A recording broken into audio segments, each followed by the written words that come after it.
Welcome back every one. ഞങ്ങളിപ്പോൾ ഉള്ളത് ബാലിയിലെ നുസാദുവ എന്ന സ്ഥലത്ത് റിനൈസൻസ് എന്ന് പറഞ്ഞൊരു 5 സ്റ്റാർ പ്രോപ്പർട്ടിയിലാണ്. ഞങ്ങൾ 3 ദിവസം ഇവിടെ എങ്ങനെ ഫ്രീ ആയിട്ട് താമസിക്കുന്നുള്ളൊരു ഡീറ്റെയിൽ ആയി കഴിഞ്ഞ എപ്പിസോഡുകളിൽ പറഞ്ഞിട്ടുണ്ട്. നിങ്ങൾ ആരെങ്കിലും ആ എപ്പിസോഡ് കാണാത്തവരുണ്ടെന്നുണ്ടെങ്കിൽ അത് കാണുക. അത് കാണുന്നതിന് ശേഷം ഈ എപ്പിസോഡ് കാണുമ്പോഴാണ് കൂടുതൽ ഡീറ്റെയിൽ ആയിട്ട് കാര്യങ്ങൾ വ്യക്തമാവുകയുള്ളൂ. നുസാദുവ എന്ന് പറയുന്നത് ഒരു പ്രീമിയം പ്രോപ്പർട്ടീസ് ഒക്കെയുള്ള സ്ഥലമാണ്. അവിടെയുള്ള എല്ലാ സ്റ്റാർ ഹോട്ടൽസിനും ഈ ബീച്ചിലേക്ക് ഒരു വെഹിക്കിൾ അറേഞ്ച് ചെയ്തിട്ടുണ്ടാകും. കാരണം ബീച്ചിൽ നിന്ന് കുറച്ച് ഡിസ്റ്റൻസ് ഉള്ള എല്ലാ പ്രോപ്പർട്ടീസും ഫോളോ ചെയ്യുന്നതാണ്. അപ്പോൾ അവരുടെ വണ്ടിയിലാണ് നമ്മൾ അവരുടെ ബീച്ച് ക്ലബ്ബിലേക്ക് കൊണ്ടുപോകുന്നത്. കാരണം ഓൾമോസ്റ്റ് ഒരു 4-5 കിലോമീറ്റർ ഉണ്ട് ബീച്ചിലേക്ക്. അപ്പോൾ ഇതാണ് അവരുടെ ബീച്ച് ക്ലബ്ബ് എന്ന് പറയുന്നത്. റിനൈസൻസിൻ്റെയും പിന്നെ കോർട്ട്യാർഡിൻ്റെയും. റിനൈസൻസും കോർട്ട്യാർഡും രണ്ടും മാരിയറ്റിൻ്റെ പ്രോപ്പർട്ടിയാണ്. ആ രണ്ട് മാരിയറ്റ് പ്രോപ്പർട്ടി കൊണ്ട് ക്ലബ്ബ് ചെയ്തിട്ടുള്ള ഒരു ബീച്ച് ക്ലബ്ബാണ് ഇവിടെ ഉള്ളത്. നമുക്കൊരു പെർട്ടിക്കുലർ സമയം തരും. ഇവിടെ നമ്മൾ കൊണ്ടുവന്ന് ഇറക്കി കഴിഞ്ഞാൽ കുറച്ച് സമയം നമുക്ക് വേണ്ടിയിട്ട് തരും. ഏകദേശം ഒരു 2-3 മണിക്കൂർ കഴിഞ്ഞ് തിരിച്ച് അവരുടെ വണ്ടി തന്നെ നമുക്ക് തിരിച്ച് അവരുടെ പ്രോപ്പർട്ടിയിലേക്ക് പോകാം. ഇത് ഓൾമോസ്റ്റ് എല്ലാ ഹോട്ടൽസും അറേഞ്ച് ചെയ്യുന്ന ഒരു സർവീസാണ്. അപ്പോൾ ഈ കാണുന്നതാണ് ഇവിടുത്തെ ബീച്ച് ക്ലബ്ബ് എന്ന് പറയുന്നത്. ബീച്ചിൽ സർഫിങ് തുടങ്ങിയ കാര്യങ്ങൾ കൊണ്ട് നമുക്ക് കുറച്ച് ടൈം സ്പെൻഡ് ചെയ്യാം.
ബാലിയിലെ ഒരു പ്രീമിയം സെഗ്മെൻറ്റിൽ വരുന്ന സ്ഥലമാണ് ഈ നുസാദുവ എന്ന് പറയുന്നത്. കാരണം ഓൾമോസ്റ്റ് എല്ലാ 5 സ്റ്റാർ പ്രീമിയം പ്രോപ്പർട്ടീസും വരുന്നത് ഈ നുസാദുവയിലാണ്. നുസാദുവയിൽ മാക്സിമം ടൈം സ്പെൻഡ് ചെയ്യുന്ന ടൂറിസ്റ്റുകളും അതുപോലെയുള്ള അതായത് ഒരു കുറച്ച് ക്രീമി ലെയർ ഓഫ് ടൂറിസ്റ്റുകളാണ് നുസാദുവയിലുള്ളത്.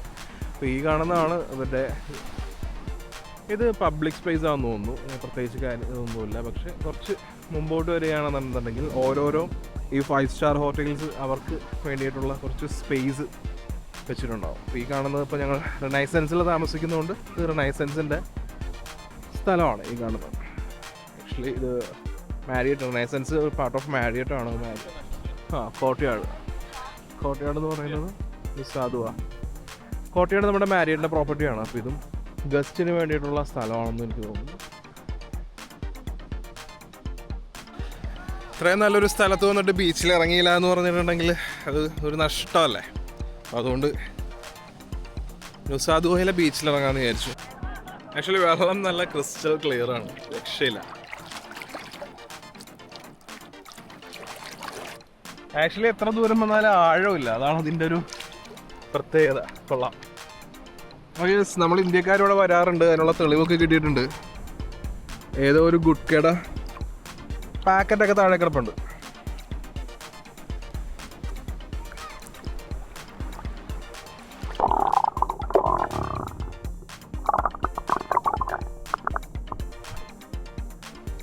എനിക്ക് എടുത്തു പറയേണ്ട ഒരു സംഭവമുണ്ട്. അതായത് ഞങ്ങൾ സനൂർ പോർട്ടിൽ നിന്ന് നുസാ പെനിഡയിൽ നിന്ന് നുസാദുവയിലേക്ക് വരാൻ വേണ്ടി 2 വീലറിലാണല്ലോ ഞങ്ങൾ ട്രാവൽ ചെയ്യുന്നത് മുഴുവൻ. അപ്പോൾ ഗൂഗിൾ മാപ്പാണ് യൂസ് ചെയ്യുന്നത്. അപ്പോൾ ചില സമയത്ത് ഗൂഗിൾ മാപ്പ് നമുക്ക് ഒരു എന്താ പറയുക തെറ്റായ വഴിയെന്നല്ല, നമുക്ക് മുൻപരിചയമില്ലാത്ത സ്ഥലമാണല്ലോ.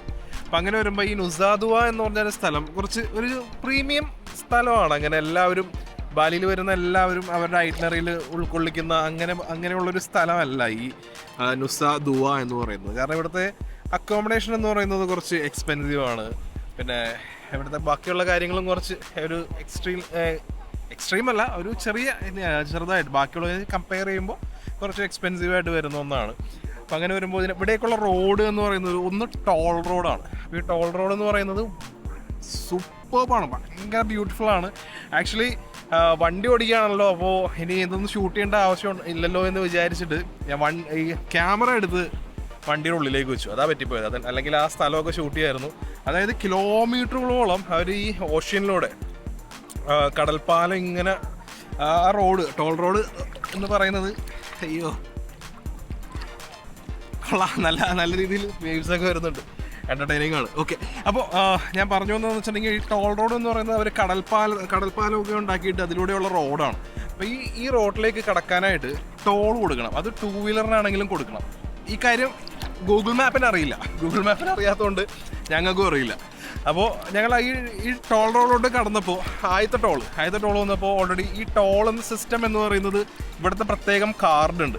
അപ്പോൾ ഈ കാർഡിലൂടെ മാത്രമേ ഈ ടോള് കൊടുക്കാൻ പറ്റും. നമുക്ക് ഈ കാശ് കൊടുക്കുന്ന ഏർപ്പാട് ഇവിടെ ഇല്ല. അപ്പോൾ ഇത് അവിടുത്തെ ഒരു സ്റ്റാഫിന് മനസ്സിലായി.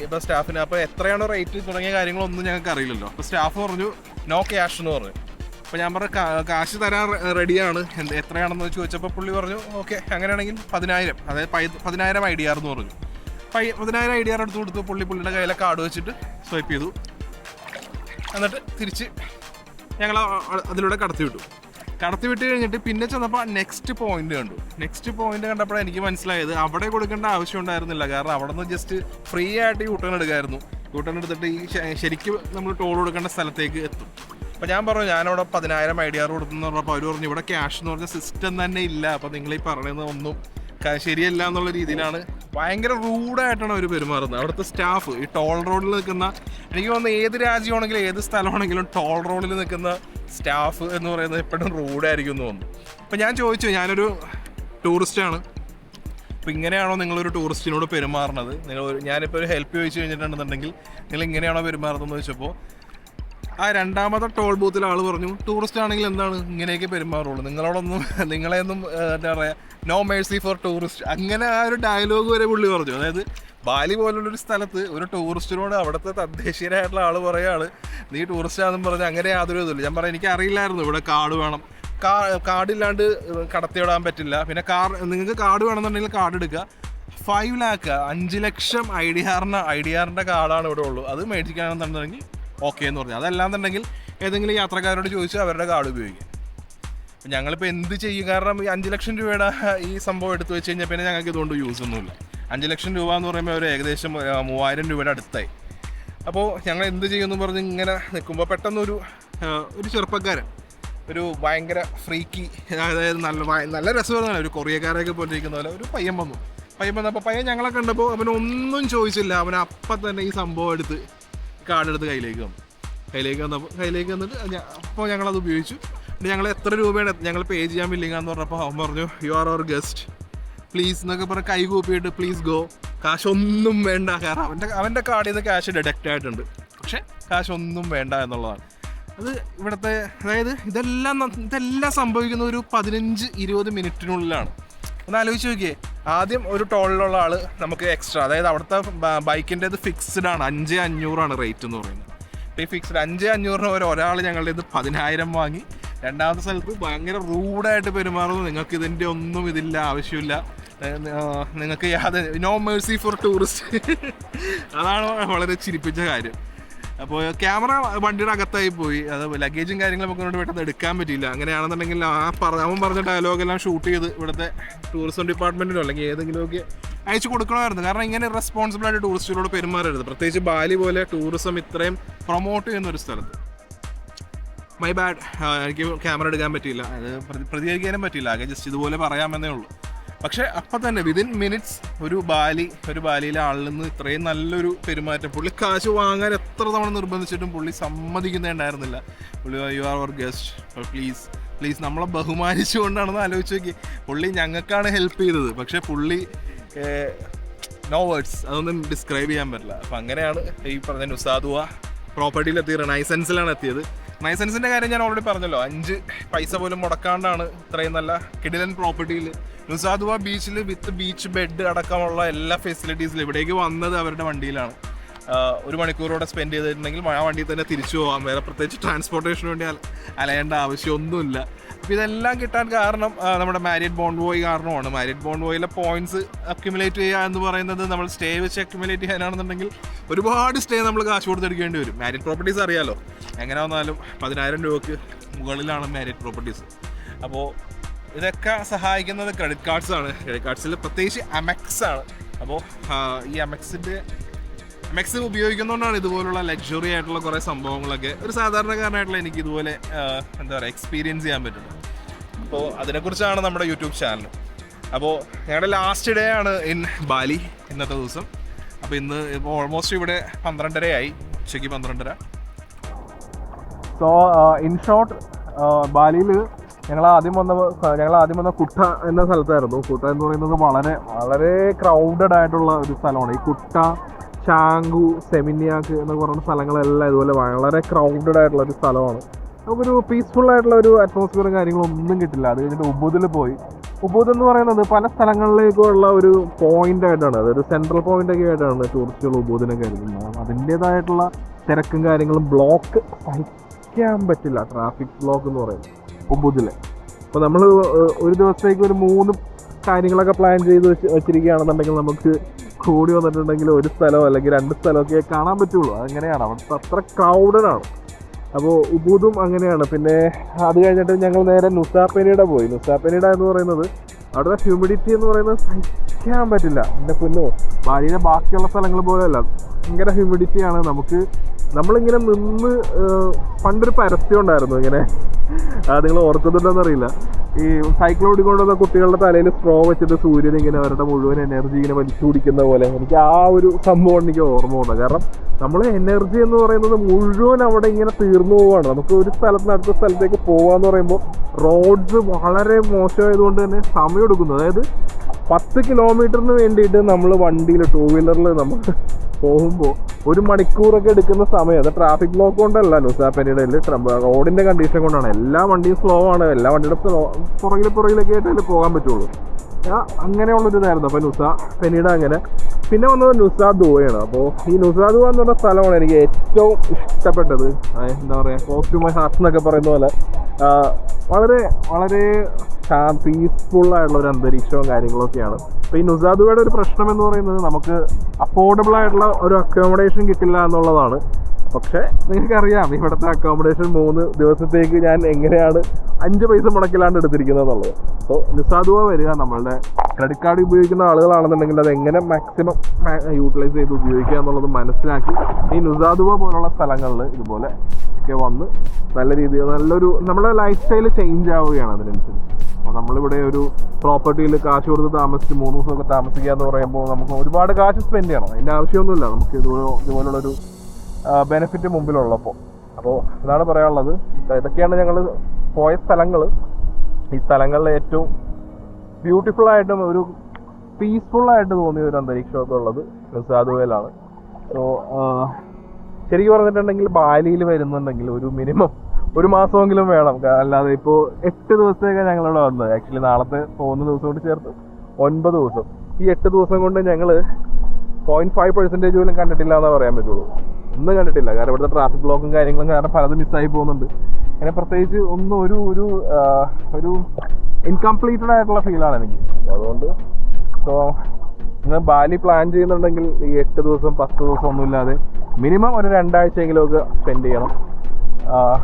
1 മാസമൊക്കെ ആണെന്നുണ്ടെങ്കിലാണ് എന്തെങ്കിലുമൊക്കെ ഒന്ന് കാണാൻ പറ്റുള്ളൂ എനിക്ക് തോന്നുന്നത്. കാരണം ഇവിടെ എവിടെ തിരിഞ്ഞാലും, അതായത് പഴയ ചില മലയാള സിനിമകളില്ലേ, ഒരുപാട് ക്യാരക്ടർ ആർട്ടിസ്റ്റുകളുടെ എല്ലാവരും ഗംഭീരമായിട്ടുള്ളതെന്നൊക്കെ പറഞ്ഞു. അതുപോലെ എല്ലാം ഗംഭീരമായ സ്ഥലങ്ങൾ, എല്ലാ അടിപൊളി സ്ഥലങ്ങൾ, ഇതെല്ലാം കവർ ചെയ്യണമെന്നുണ്ടെങ്കിൽ നമുക്ക് 1 മാസത്തിൽ കൂടുതൽ വേണം.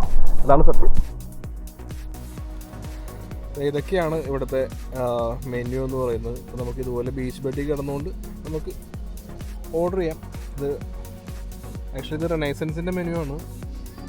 അപ്പോൾ അതിൻ്റേതായിട്ടുള്ള രീതിയിലുള്ള റേറ്റും ഉണ്ടാവും. ബാർബക്യൂ അടങ്ങും. അതെ, എന്നാലും വലിയ റേറ്റ് അല്ല. കാര്യം എന്ന് വെച്ചിട്ടുണ്ടെങ്കിൽ ഉബുദിലും നുസാപെനിഡയിലൊക്കെ ഇതേ റേറ്റാണ് നമ്മുടെ സാധാ ഹോട്ടലുകളൊക്കെ ചാർജ് ചെയ്തുകൊണ്ടിരുന്ന ഇതേ റേറ്റ് ചോദിച്ചു നോക്കുമ്പോൾ നുസാദുവ കൊള്ളാം. നുസാദുവ അങ്ങനെ ഒരു പ്രീമിയം സ്ഥലമല്ല ഇത് എന്ന് വെച്ചിട്ടുണ്ടെങ്കിൽ ഇവിടെ വരുന്ന കസ്റ്റമറെ ഇവർ കൊല്ലുന്നില്ല നുസാദുവ. അങ്ങനെ നോക്കുമ്പോൾ ഏറ്റവും നല്ല സ്ഥലം നുസാദുവ തന്നെയാണ് ബാലിയിലെ, അല്ലേ? ഷാനിമോളെന്ന് പറയുന്നു. ഏതാ ഇഷ്ടപ്പെട്ട? ഉബുദാണ് ഇഷ്ടപ്പെട്ടത്, അല്ലെങ്കിൽ നുസാപെനിഡയാണ് ഇഷ്ടപ്പെട്ടത്, അല്ലെങ്കിൽ കുട്ടയാണ് ഇഷ്ടപ്പെട്ടത്? ചൂട്. എന്ത് ചെയ്യാനാണ്, ഒരു ട്രോപ്പിക്കൽ ഐലൻഡ് അങ്ങനെയാണല്ലോ. ഇതൊക്കെയാണ് ഇവിടുത്തെ മെനു.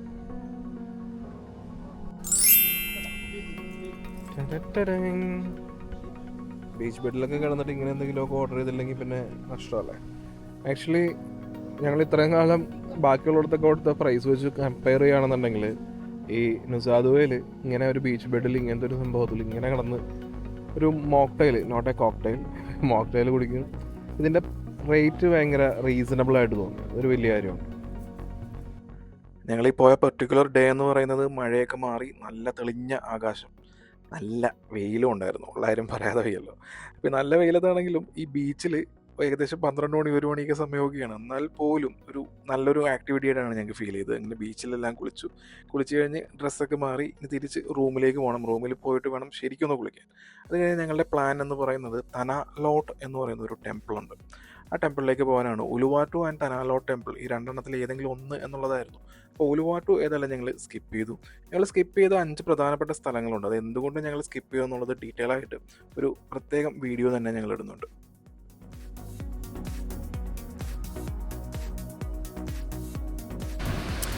നുസാദുവയിൽ സിലിക്കൺ ഫുഡ് പാർക്ക് എന്ന് പറഞ്ഞൊരു ഫുഡ് പാർക്ക് ഉണ്ട്. ഇവിടെ ഈ ഇന്തോനേഷ്യൻ ക്യൂസി മാത്രമല്ല, ഓൾമോസ്റ്റ് എല്ലാ രാജ്യങ്ങളിലെയും, ഇപ്പോൾ സമർഖണ്ഡ് എന്ന് പറഞ്ഞിട്ടുള്ളൊരു ഉസ്ബെക്കിസ്ഥാനി ഫുഡൊക്കെ കിട്ടുന്ന അങ്ങനെ ഒരു നല്ലൊരു ഭംഗിയുള്ളൊരു ഔട്ട്ലെറ്റ് ഉണ്ട്. അതാണ്.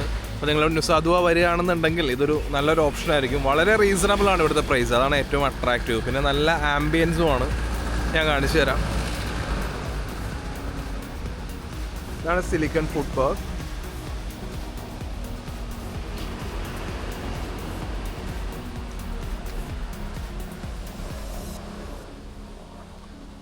അപ്പോൾ ഇതാണ് ഇവിടുത്തെ ആംബിയൻസ്. പല പല ഹട്ടുകളായിട്ട് ഒരുപാട് മെനുവും കാര്യങ്ങളൊക്കെ ഇവിടെ ഉണ്ടാവും. ഇത് സമർഖണ്ഡ്.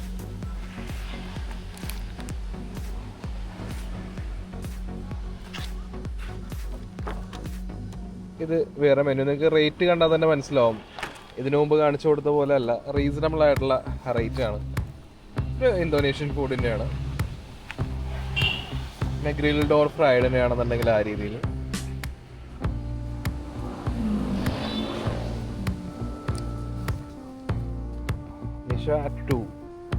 പേര് കണ്ടിട്ട് ഇന്ത്യൻ ആണെന്നോ? അല്ല, Indonesian, Chinese and western food.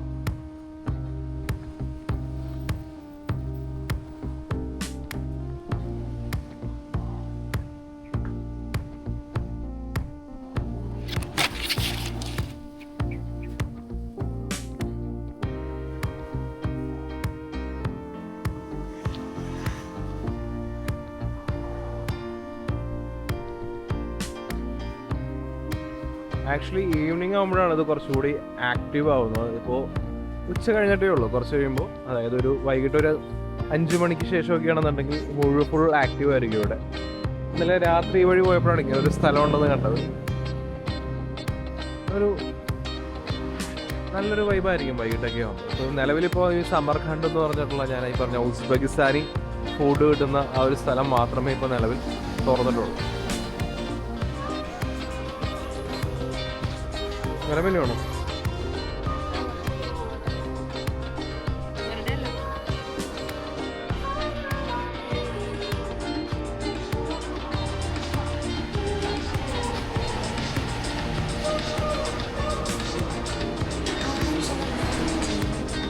Hi.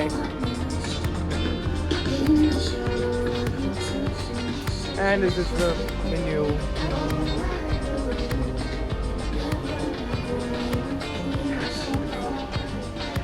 Hello.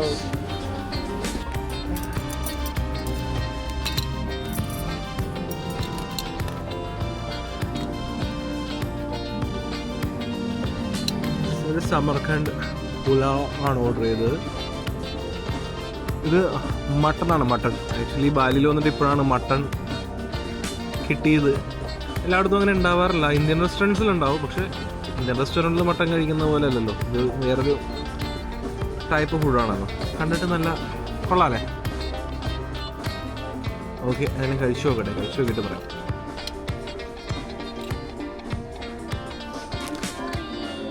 No problem.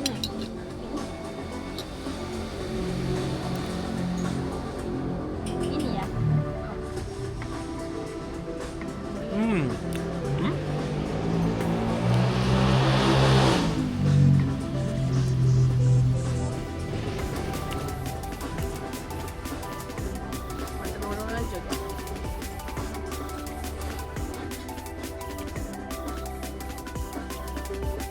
ആ മട്ടൻ്റെ ഫ്ലേവർ ഉണ്ടല്ലോ, അത് കറക്റ്റായിട്ട് കിട്ടുന്നുണ്ട്. അതായത് നമ്മൾ ആ ഒരു അറബിക് ടേസ്റ്റ് ഉണ്ടല്ലോ, അറബിക് മട്ടൻ്റെ നമ്മൾ ദുബായിലൊക്കെ കഴിക്കുമ്പോൾ ഉള്ള അത് കുറേ നാളുകൾക്ക് ശേഷമാണ് കിട്ടുന്നത്. അപ്പോൾ അതിൻ്റെ ഒരു ഹാപ്പിനെസ് ഉണ്ട് കേട്ടോ. കൊള്ളാം സംഭവം കൊള്ളാം.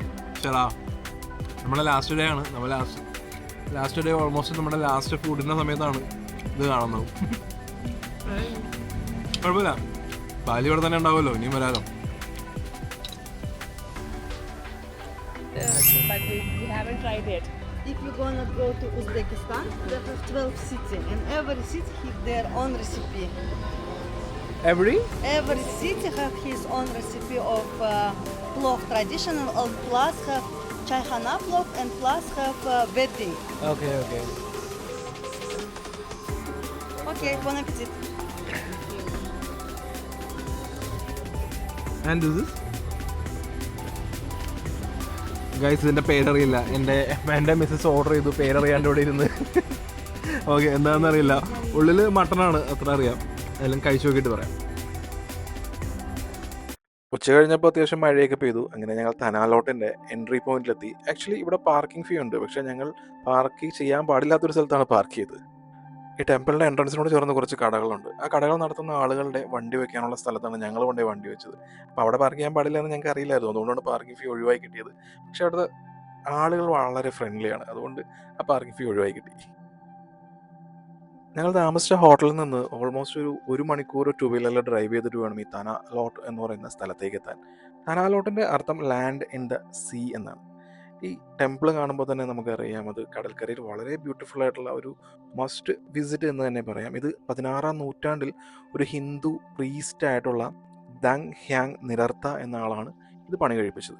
ഇവിടെ അദ്ദേഹം ആ ഒരു സ്പിരിച്വൽ ആ ഒരു ഭാഗമായിട്ട് ഇവിടെ വന്നപ്പോൾ ഇവിടുത്തെ ആ ഒരു പോസിറ്റിവിറ്റി, പിന്നെ ഇതൊരു വളരെ സേക്രഡ് ആയിട്ടുള്ള ഒരു സ്ഥലമാണെന്ന് അദ്ദേഹം മനസ്സിലാക്കി അവിടെ ഒരു ടെമ്പിൾ പണിയാൻ വേണ്ടി അദ്ദേഹം ആവശ്യപ്പെടുകയായിരുന്നു എന്നാണ് ഇവിടെയുള്ള ലോക്കൽ ഗൈഡുകൾ പറയുന്നത്. വളരെ ബ്യൂട്ടിഫുൾ ആയിട്ടുള്ള ബാലി ഗേറ്റ് ഇവിടെയുണ്ട്. നിങ്ങൾ ഗേറ്റ് വേ ഓഫ് ഹെവൻ എന്നുള്ള പേരുള്ള വളരെ ഫേമസ് ആയിട്ടുള്ള ഫോട്ടോസ് ഉണ്ടാവും ബാലിയിലെ. മിറർ റിഫ്ലക്ഷനൊക്കെ വെച്ചിട്ട് ഈ ബാലിയുടെ ആ ഗേറ്റിനെ നടുക്ക് നിന്നിട്ട് കപ്പിൾസും അല്ലാതെയുള്ള സോളോ ഫോട്ടോസൊക്കെ എടുക്കുന്നത്. ഇത് പ്രധാനമായിട്ടുള്ളത് ഒന്ന് ഹണ്ടാരയാണ്. ഹണ്ടാരനെ കുറിച്ച് നമ്മൾ ഡീറ്റെയിൽ ആയിട്ട് തന്നെ പറഞ്ഞിട്ടുണ്ട്. പിന്നെ ഗേറ്റ് വേ ഓഫ് ഹെവൻ ആണ്. ഞങ്ങളത് സ്കിപ്പ് ചെയ്തതിൻ്റെ റീസൺ ഡീറ്റെയിൽ ആയിട്ട് തന്നെ പറയാം, എന്തുകൊണ്ട് സ്കിപ്പ് ചെയ്തു എന്നുള്ളത്. പിന്നെ ഇവിടെയും ഈ പറയുന്ന തനാലോട്ട് ടെമ്പിളിലും ഇതുപോലെ ഈ ഗേറ്റ് ഉണ്ട്. ഇവിടെയും ഒരുപാട് പേര് ഫോട്ടോ എടുക്കുന്നുണ്ട്. സൺസെറ്റിൻ്റെ സമയമായതുകൊണ്ട് ഇപ്പോൾ കുറച്ച് മഴയൊക്കെ പെയ്ത് വളരെ ക്ലൗഡി ആയിട്ട് നിൽക്കുന്നതുകൊണ്ടാണ് ഇങ്ങനെ തോന്നുന്നത്. ആക്ച്വലി ഇവിടെയുള്ള ഫോട്ടോസും വളരെ ബ്യൂട്ടിഫുൾ ആണ്. നമുക്കതിന് സെപ്പറേറ്റ് ചാർജസും കാര്യങ്ങളൊന്നും കൊടുക്കേണ്ട നല്ലൊരു ഓപ്ഷനാണ്. നിങ്ങൾ ഈ പറയുന്ന ഹണ്ടാര ഗേറ്റ് അല്ലെങ്കിൽ ഗേറ്റ് വേ ഓഫ് ഹെവനൊക്കെ സ്കിപ്പ് ചെയ്ത ആളുകളാണെന്നുണ്ടെങ്കിൽ നിങ്ങൾക്ക് തനാലോട്ടിലും ഇതുപോലുള്ളൊരു ഓപ്പർച്യൂണിറ്റി ഉണ്ട്. അതുപോലെ ഉലുന്താനു ബരാറ്റനിലും ഇതുപോലെ ഒരു ഗേറ്റ് ഉണ്ട്. ഉലുന്താനു ബരാറ്റനിലെ ഗേറ്റിനെ കുറിച്ച് നമ്മൾ ഓൾറെഡി നമ്മുടെ വ്ളോഗിൽ ഡിസ്കസ് ചെയ്തതാണ്. അപ്പോൾ ഉലുന്താനു ബരാറ്റൻ, തനാലോട്ട് ഈ രണ്ട് സ്ഥലത്തും ഈ ഗേറ്റുള്ള കാര്യം നിങ്ങൾ മറക്കാതിരിക്കുക. കാരണം ബാക്കിയുള്ള രണ്ട് കൊമേഴ്ഷ്യലൈസ്ഡ് ആയിട്ടുള്ള ആ സ്ഥലങ്ങൾ ഒഴിവാക്കുകയാണെന്നുണ്ടെങ്കിൽ നിങ്ങൾക്ക് ഇവിടെ വരാം. പക്ഷേ ഒരു കാര്യം പ്രത്യേകം ശ്രദ്ധിക്കുക, എല്ലാ ഗേറ്റും വ്യത്യസ്തമാണ്, അവിടെ നിന്നുള്ള വ്യൂ വ്യത്യസ്തമാണ്. ഇവിടെ എടുക്കുന്ന ഫോട്ടോ പോലെ ആയിരിക്കില്ല അവിടെ ഉള്ളത്. അത് കിട്ടിയില്ല എന്നുണ്ടെങ്കിൽ ഇവിടേക്ക് വരാമെന്നുള്ളൊരു ഓപ്ഷനാണ്. നിങ്ങൾക്ക് ഈ ഗേറ്റിൽ ഫോട്ടോസ് നിർബന്ധമാണെന്നുണ്ടെങ്കിൽ ഈ 4 സ്ഥലങ്ങളും കവർ ചെയ്യുക. 4ഉം വളരെ ബ്യൂട്ടിഫുൾ ആണ്. അങ്ങനെ ഞങ്ങൾ നടന്ന് കടൽക്കരയിലുള്ള തനാലോട്ട് ടെമ്പിളിൻ്റെ അടുത്തെത്തി. ഇതൊരു പാക്കേജൊക്കെ ആണെന്നുണ്ടെങ്കിൽ ആളുകൾ കാലത്ത് വന്ന് ഈ ടെമ്പിളെല്ലാം വിസിറ്റ് ചെയ്തിട്ട് പോകും. അങ്ങനെ ഒരു പ്രശ്നമുണ്ട്, അതൊരു പ്രശ്നമായിട്ട് തന്നെ പറയാം. പക്ഷേ നമ്മൾ സ്വയം വരികയാണ്, നമുക്ക് നമ്മളുടെ സമയം നമുക്ക് എത്ര സമയം വേണമെങ്കിലും ഇവിടെ സ്പെൻഡ് ചെയ്യാം. അങ്ങനെയാണെന്നുണ്ടെങ്കിൽ സൺസെറ്റിൻ്റെ സമയമാണ് ഇവിടെ ഏറ്റവും ഹൈലൈറ്റ് എന്ന് പറയുന്നത്. കാരണം ഇപ്പോൾ മഴയൊക്കെ പെയ്ത്, ഞങ്ങൾ പോയ സമയത്ത് മഴയൊക്കെ പെയ്തൊന്ന് മൂടിയായിട്ട് കിടക്കുന്ന ഒരു അന്തരീക്ഷമായതുകൊണ്ടാണ് ഇങ്ങനെ കാണുന്നത്. പക്ഷേ സൺസെറ്റിൻ്റെ സമയത്ത് വളരെ ബ്യൂട്ടിഫുള്ളാണ് ഇവിടെ. മഴക്കാലത്ത് വന്നു കഴിഞ്ഞിട്ടുണ്ടെങ്കിൽ നമുക്ക് എങ്ങനെയാണ് അന്തരീക്ഷം, എങ്ങനെയാണ് കാലാവസ്ഥ, എങ്ങനെയാണെന്നൊന്നും പ്രെഡിക്റ്റ് ചെയ്യാൻ പറ്റില്ല. ബട്ട് സ്റ്റിൽ ബ്യൂട്ടിഫുൾ, വളരെ ബ്യൂട്ടിഫുൾ ആയിട്ടൊരു സ്ഥലമാണ്. സൺസെറ്റ് എൻജോയ് ചെയ്യാൻ പറ്റിയ നല്ലൊരു സ്ഥലം എന്ന് തന്നെ പറയാം ഈ പറയുന്ന തനാലോട്ട് ടെമ്പിൾ.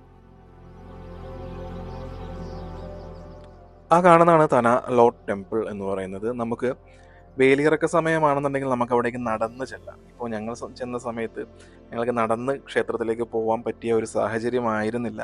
ഇനി അഥവാ ഞങ്ങൾ ആ ക്ഷേത്രത്തിലേക്ക് എത്തിയാൽ തന്നെ ഞങ്ങൾക്ക് അകത്തേക്ക് പ്രവേശിക്കാൻ പറ്റുമെന്ന് തോന്നുന്നില്ല. കാരണം പ്രീസ്റ്റുകൾക്കും പിന്നെ വിശ്വാസികൾക്കും മാത്രമാണ് ഇതിൻ്റെ ക്ഷേത്രത്തിൻ്റെ അകത്തേക്ക് പ്രവേശനം. പക്ഷേ അതിൻ്റെ ആവശ്യമില്ല ഞങ്ങൾക്ക്.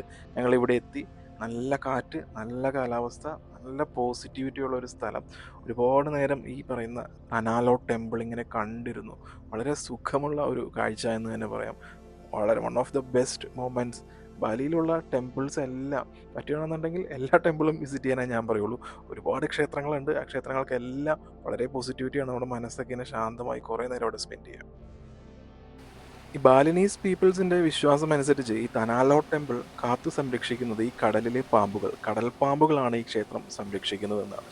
ക്ഷേത്രത്തിലേക്ക് വേലിയിറക്ക സമയമാണെങ്കിൽ നമുക്ക് നടന്നു ചെല്ലാം. അതിന് മുമ്പ് റൈറ്റിലേക്ക് നോക്കുകയാണെന്നുണ്ടെങ്കിൽ അവിടെ ഹോളി സ്നേക്ക്, വിശുദ്ധ നാഗത്തിനെ കാണാനുള്ള ഒരു ചാൻസ് ഉണ്ടെന്നും പറഞ്ഞ് അവിടെ എഴുതി വെച്ചിട്ടുണ്ട്. അതിനൊരു പർട്ടിക്കുലർ എമൗണ്ട് ടൂറിസ്റ്റുകൾ പേ ചെയ്യണം. അപ്പോൾ അത് കണ്ടപ്പോൾ ഈ എമൗണ്ട് മേടിച്ചിട്ടുള്ള ഈ കാര്യം എന്ന് പറയുന്നത് അതൊരു കൊമേഴ്ഷ്യലൈസ്ഡ് ആയിട്ടുള്ള, ഭക്തി കൊമേഴ്ഷ്യലൈസ്ഡ് ആയിട്ടുള്ള ഭാഗം, അങ്ങനെയുള്ള കാര്യങ്ങളൊക്കെ പരമാവധി ഞാൻ ഒഴിവാക്കാറാണ്. അതുകൊണ്ട് ആ വിശുദ്ധ നാഗത്തിനെ കാണാനൊന്നും പോയില്ല. അവിടുത്തെ ആ എന്താണ് അതിൻ്റെ ഒരു ലെജൻഡ്, എന്താണ് അതിൻ്റെ ഒരു മെത്തോളജി എന്നുള്ള കാര്യങ്ങളൊന്നും എനിക്ക് ഡീറ്റെയിൽ ആയിട്ട് അറിയില്ല. നിങ്ങൾക്ക് ആർക്കെങ്കിലും അതിനെക്കുറിച്ച് അറിയാമെന്നുണ്ടെങ്കിൽ അത് നിങ്ങൾ കമൻറ്റുമായിട്ട് ഈ വീഡിയോയുടെ താഴെ പറയുക. കൊമേഴ്ഷ്യലിസ്റ്റ് ആയിട്ടുള്ള ഇങ്ങനെയുള്ള കാര്യങ്ങളോടൊന്നും തീരെ താല്പര്യമില്ലാത്ത ഒരാളാണ് ഞാൻ. അതുകൊണ്ടാണ് അത് ഒഴിവാക്കിയത്.